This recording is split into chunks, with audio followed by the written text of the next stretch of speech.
बदलापूर येथील घटना ताजी असतानाच नाशिकमध्येही शाळकरी मुलीचा खासगी क्लासच्या शिक्षकाने विनयभंग केल्याची घटना समोर आली।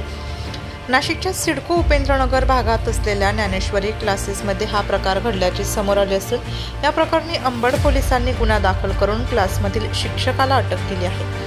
सिडको उपेंद्रनगर भागात कृष्णा गजानन दहिभाते यांचा ज्ञानेश्वरी क्लासेस आहे। शिक्षकाने त्याच्याच क्लासमधील 5वीत शिकणारी मुलगी एकटी असल्याचा फायदा घेऊन मुलीचा विनयभंग केला। या प्रकरणी सदर मुलीच्या आईने अंबड पोलीस ठाणे येथे फिर्याद दिली आहे। या प्रकरणी अंबड पोलिसांनी विनयभंग आणि पोस्को अंतर्गत गुन्हा दाखल केला आहे। पुढील तपास वरिष्ठ पोलीस निरीक्षक सुनील पवार यांच्या मार्गदर्शनाखाली पोलीस उपनिरीक्षक सविता उंडे करीत आहेत।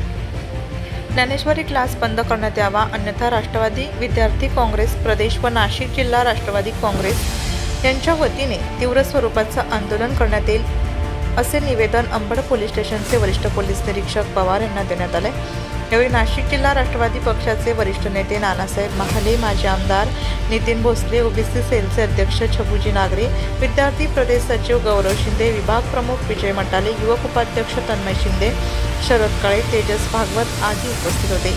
नाशिक लोकशाही न्यूज ब्युरो रिपोर्ट, नाशिक।